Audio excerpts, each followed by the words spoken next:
जयप्रकाश जी के आंदोलन से निकल करके आए और भारतीय राजनीति में लगातार वो कहीं न कहीं अपनी जगह, अपनी सोच के हिसाब से बनाए रखे हैं।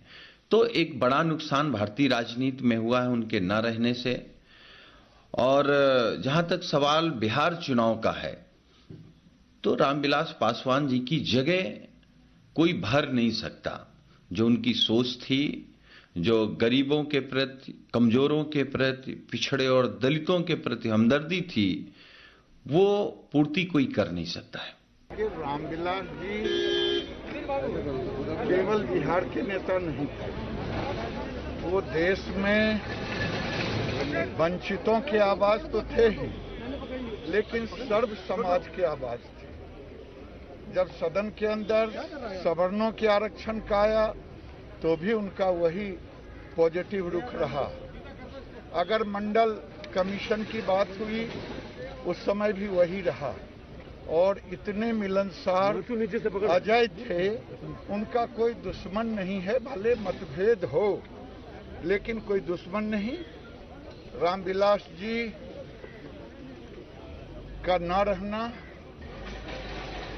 भारत के राजनीतिक क्षितिज पर समाज को एक ऐसा नुकसान है जिसकी क्षतिपूर्ति करना बड़ा ही मुश्किल है। जिस वर्ग से आते थे, राजनीतिक प्रभाव क्या पड़ेगा? क्योंकि राजनीति देख लीजिए कि वो तो जो होगा वो आपके समक्ष होगा, लेकिन सबके प्यारे लाडले थे रामविलास जी, वंचितों की आवाज थे, तो सवर्णों के गिरिराज जी आपके साथ उनके बड़े मधुर संबंध थे। कल भी आप बयां कर रहे थे कि कब से आप उनको जानते थे? देखिए, मैं 40 साल का आपका जब पहली बार वो सांसद बने 77 में, उसके पहले एमएलए यार आराम से ना, तो मुजफ्फरपुर के एमपी थे, दिगंबत हो गए दिग्विजय बाबू, उनके आवास पर मेरी उनकी मुलाकात। और मैं समझता हूं कि उस समय से लगातार निरंतर संपर्क में, लेकिन वो एक ऐसे व्यक्ति थे जिनको भुलाए भी नहीं भुलाया जा सकता। आज बहुत ही दुख का दिन है। रामविलास पासवान जी देश के एक प्रामाणिक जन नेता थे। पिछले 30, 40, 50 वर्षों से देश की राजनीति में उन्होंने एक प्रामाणिक छाप छोड़ी थी। बहुत साधारण परिवार में पैदा होकर इस ऊंचाई तक पहुंचना, दलितों, उपेक्षितों, वंचितों के साथ साथ सारे समाज को जोड़कर जो उनकी राजनीति थी, उसने अपना बहुत प्रभाव छोड़ा है। बहुत जल्दी चले गए। कभी ये नहीं भूलना चाहिए कि उन्होंने देश के लगभग 5-6 प्रधानमंत्रियों के साथ काम किया।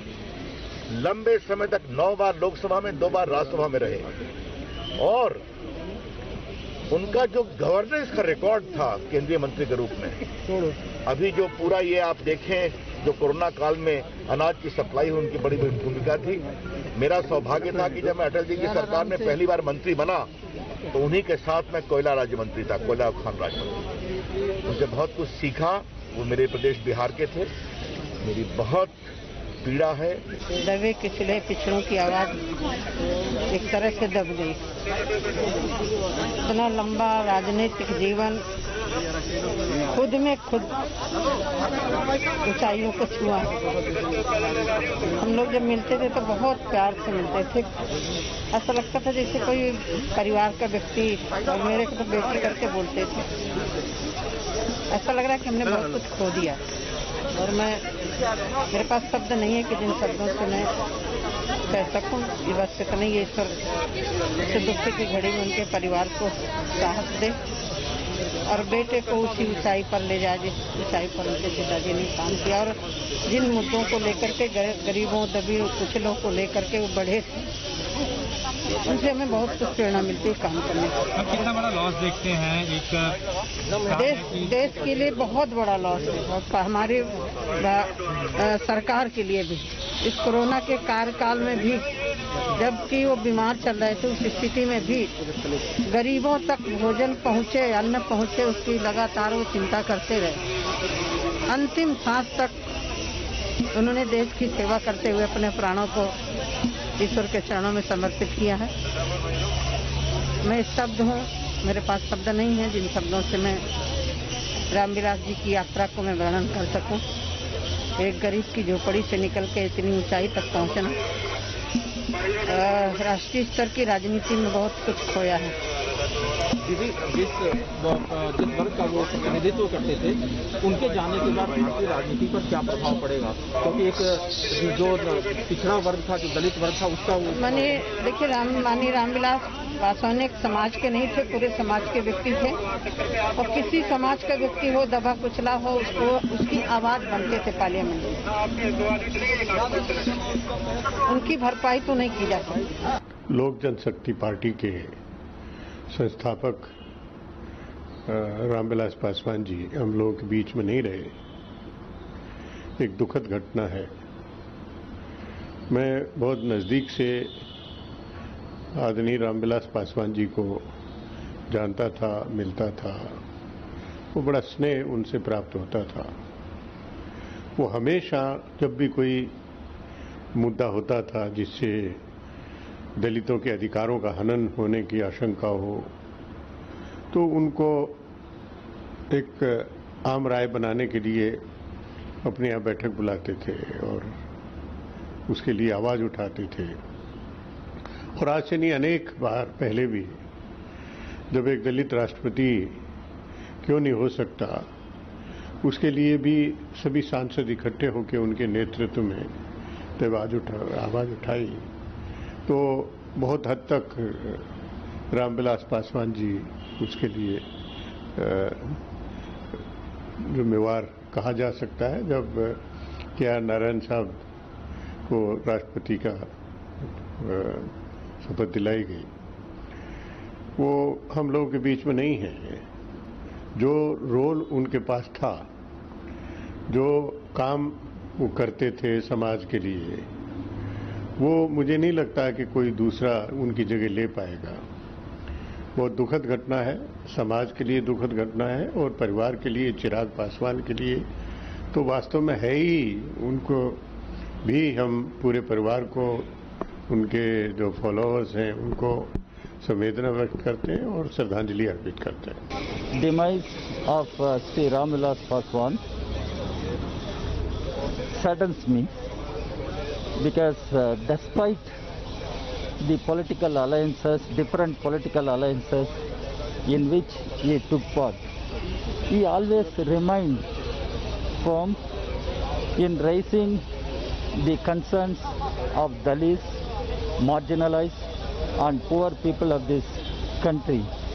Always he was firm to be the voice of Dalits and oppressed people of this country. At personal level, I can remember him as a good friend who used to participate in various activities together. It's a loss, and on behalf of my party, Communist Party of India, I paid my homage to him. I met his family members, his wife, his son Chirag. I conveyed my homage and condolences. Let us see how things are going to move. आह्वान किया और संसद में स्वागत किया। उन्होंने कहा कि आप पहली बार आए हैं, हम आपका स्वागत करते हैं। मैंने उनके स्वास्थ्य के बारे में जानकारी ली। कुल मिलाकर के एक ऐसा लगा बड़ा आत्मीय भाव, और जिस द्वार से मैं जाती हूँ संसद में, उसी द्वार से वो भी गए थे और वो भी आते थे, तो हमारी भेंट अक्सर हो जाया करती थी वहाँ भी और अंदर भी। बहुत ही आत्मीय स्नेह रहा। आज वो हमारे बीच नहीं है। मैं उनकी आत्मा के कल्याण के लिए प्रभु से प्रार्थना करती हूँ और उनका यश और कीर्ति खूब फैले।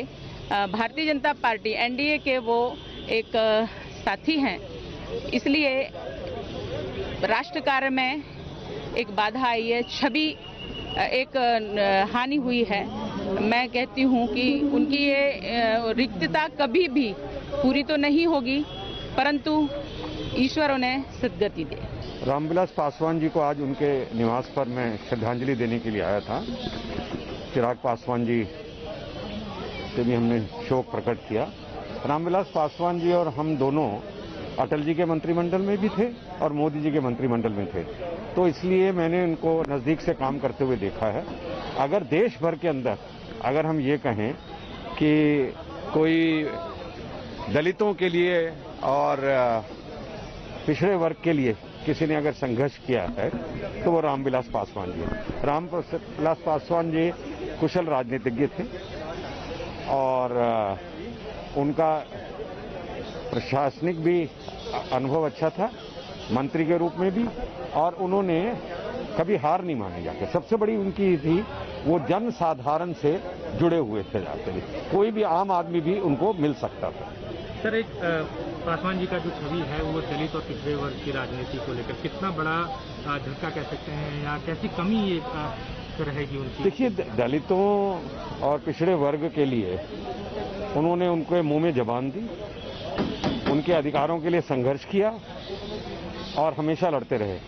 तो मैं समझता हूं कि ये एक बड़ा नुकसान है। हमारे दलित समाज के तो नेता थे ही थे, लेकिन सभी वर्गों को साथ में लेकर उन्होंने बिहार में अपनी राजनीति शुरू की थी और 1977 में पहली बार वो लोकसभा में चुनकर आए थे और भारत में 5 लाख से ज़्यादा वोटों से चुनकर आए थे।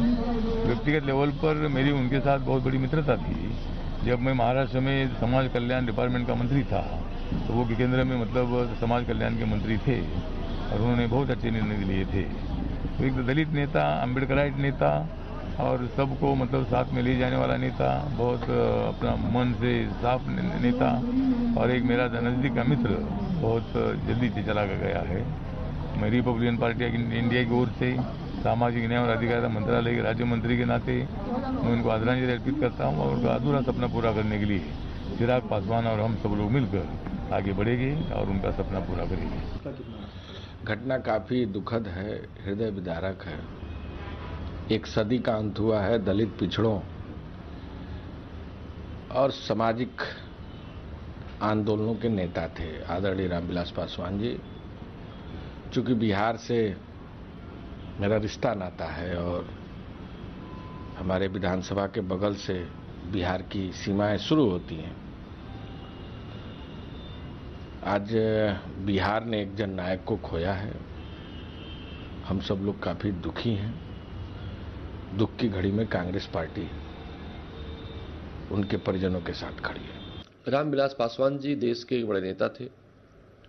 उन्होंने लगातार अपने आप को राजनीति की मुख्य धारा में रखा।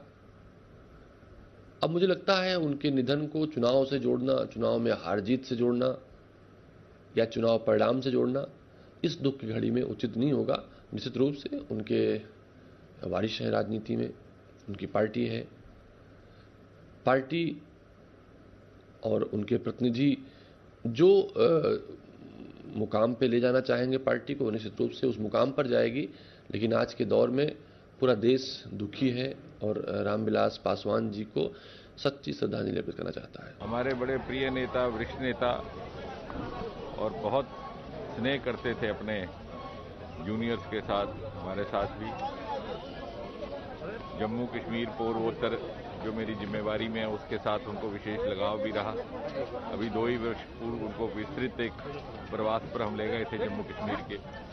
पूर्वोत्तर पर समय समय पर आते रहे और अपने मंत्रालय के माध्यम से अनेकों नई परियोजनाओं का प्रारंभ किया, जिसके परिणाम स्वरूप पूर्वोत्तर के लोग उन्हें सदा याद करेंगे। रामविलास पासवान जी बहुत पुराने और अनुभवी नेता और हमारे मंत्रिमंडल में रहे, व्यक्तिगत रूप से भी और सरकार के नाते भी मंत्रिमंडल के साथ उनका अनुभव का लाभ हम सबको मिलता था और बहुत ही संवेदनशील व्यक्ति में से, क्योंकि हमेशा वो उपेक्षित दलितों और वैसे लोगों की बातों को बड़ी सहजता से सामने लाकर इसका समाधान कैसा किया जाए इसका रास्ता सुझाते थे। आज वो हमारे बीच नहीं रहे।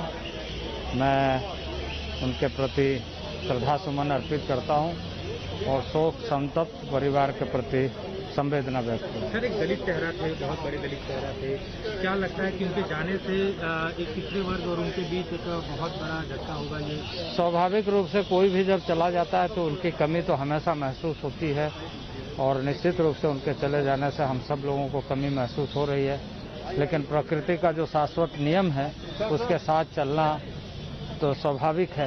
भगवान की क्या इच्छा, एक गांव से आया हुआ एक छोटे किसान और मजदूर का बेटा यहाँ तक पहुँचेगा और जिस 74 की क्रांति के उस जयप्रकाश नारायण के आंदोलन में हम सब लोग साथ रहे, बहुत ही भद्र और मृदुभाषी, कहीं भी किसी प्रकार का कभी कोई घमंड नहीं। बहुत बिरले ऐसे व्यक्ति होते हैं जो जमीन से और गरीबों की जो सेवा इन्होंने किया है, चाहे वो किसी वर्ग के हों, चाहे उच्च कोटि के परिवार में जन्मे हों या दलित परिवार, महादलित परिवार, इन्होंने सबके लिए सम्मान दिया है। ऐसे व्यक्ति बिरले होते हैं और मुझे लगता है कि भारत के इस राजनीतिक स्थिति पर बहुत बड़ा नुकसान हुआ है और बिहार के लिए तो सचमुच में ये क्षतिपूर्ति निकट भविष्य में नहीं हो सकती है। आप लोगों ने राजनीति में एक बहुत लंबा समय एक साथ गुजारा है, कैसा अनुभव रहा अगर आपका पर्सनल व्यक्तिगत अगर हम बात करें तो? देखिए, पर्सनल मैंने कहा कि व्यक्तिगत संबंध बहुत ही मधुर रहे। जब कभी भी वो हम लोग याद करते थे, कभी भी वैसा नहीं हुआ कि वो 15 मिनट पहले भी कोई सूचना उनको हो जाए कि मेरा ये पारिवारिक कार्य है, वो पहुंच जाते थे। मकर संक्रमण का उत्सव पटना में पिछले बार मैंने किया था, इनके घर पर बड़ा समारोह था, मैंने टेलीफोन किया और वो 15 मिनट के अंदर आ गए। ऐसे कई कार्यक्रमों में बड़े ही हंसमुख और बहुत ही आह्लादित करते रहते थे और हम लोग तो साथ बड़े भाई के समान। बहुत ही पीड़ा हो रही है। मैं लगातार जिस दिन से ये हॉस्पिटल गए, मैं लगातार सूचना प्रतिदिन 2 बार 3 बार ले रहा हूँ और कल से लगातार रात से यही हूँ। बहुत पीड़ा है। देखिए, देश के लिए बहुत बड़ा लॉस है। मैं तो पर्सनली भी कहता हूँ कि उनका जो संपर्क थे लोगों के साथ कितना बढ़िया रहा। और मैं तो उन्हें जानता था यूपीए के मंत्री के रूप में, एनडीए के मंत्री के रूप में, कोई फर्क नहीं था। आदमी तो एक ही रहा। बहुत अच्छा दिल था, बहुत बड़ा मन था उनका। तो मेरे ख्याल में जो जिस किस्म की प्रतिनिधित्व उसने किया उनकी समुदाय के लिए, वो एक चीज है, लेकिन देश के ओवरऑल राजनीति में जिनका उसका जो अस्तित्व था, ये बहुत महत्वपूर्ण था हमारे देश के लिए। मेरे ख्याल में उनके जाने से एक बहुत बड़ा वॉइड हो गया है जो फिल करना आसान नहीं होगा हमारे देश। ऐसा माना जाता था कि वो एक मौसम वैज्ञानिक थे, अगर चुनाव की हम बात करें। दूसरी तरफ एक दलित और पिछड़ा वर्ग उनके साथ बहुत बड़ा जुड़ा रहा। एक ऐसा नेता जो लीड करता था इस पूरे कम्युनिटीज को, उसके जाने से कितना बड़ा लॉस अगर एज ए पॉलिटिकली आप कैसे देखते हैं? नहीं, यही मैं बोल रहा था ना, क्योंकि मेरे ख्याल में हर सरकार में जो उसने भाग लिए, 50 साल से राजनीति में थे और मेरे ख्याल में मेजॉरिटी समय वो तो मंत्री ही रहा और अधिकार के मतलब एक अंग था। लेकिन फिर भी पासवान साहब जो कुछ कर रहे थे वो जन के हित के सोच के बारे में और नेचुरली देश के हित में काम कर रहा था। ऐसे लोग नहीं थे जो उनको पसंद नहीं करते थे। आप शायद सुने होंगे उनके देहांत के बाद क्या क्या हर किस्म के आइडियोलॉजी के लोग उनके लिए जो कुछ बता रहे हैं, क्योंकि इस किस्म का आदमी था। मेरे ख्याल में हमारे राजनीति में ऐसे लोगों की जरूरत है जो ये पोलराइजिंग राजनीति नहीं करते, सबको इकट्ठे ले आने की कोशिश में काम करते हैं। इस किस्म का आदमी था रामविलास जी। ये बहुत दुखद है, ये बिहार के लिए बहुत बड़ी क्षति है, देश के लिए बहुत बड़ी क्षति है। रामविलास पासवान जी एक ऐसे सामाजिक न्याय के नेता थे जिनको सब समाज के लोग पसंद करते थे। वो समाज को जोड़ने के लिए जीवन उन्होंने दिया है।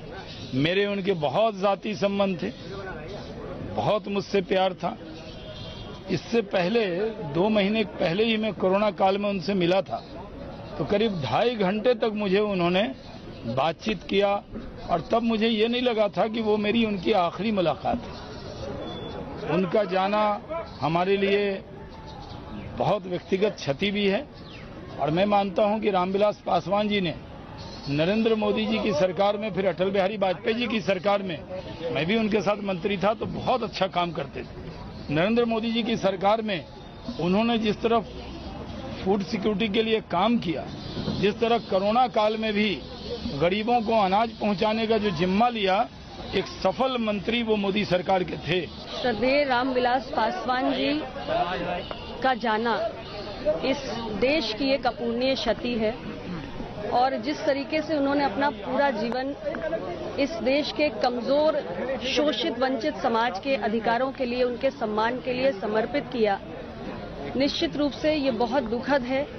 आज उनका जाना एक युग का अंत है।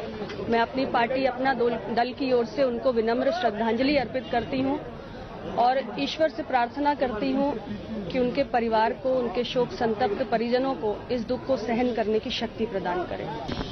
ये बहुत ही दुखद क्षण है। 10 साल पहले हम ऐसे ही एक सुबह आए थे माननीय रामविलास जी को निमंत्रण करने के लिए, एनडीए में शामिल होने के लिए। मेरा तो व्यक्तिगत संपर्क उनके साथ बहुत ही रहा है। देश के बहुत बड़ा नेता थे। उनकी निधन सभी को कष्ट दिया है, उनकी भरपाई करना मुश्किल है। हम जैसे नई पीढ़ी के लोगों को उनसे बहुत कुछ सीखने को मिला है। ये बहुत ही शोक की घड़ी है। मैं प्रभु को प्रार्थना करता हूं उनकी परिवार, उनकी बड़े परिवार को हिम्मत दे, आत्मा को उनके पास ले जाए।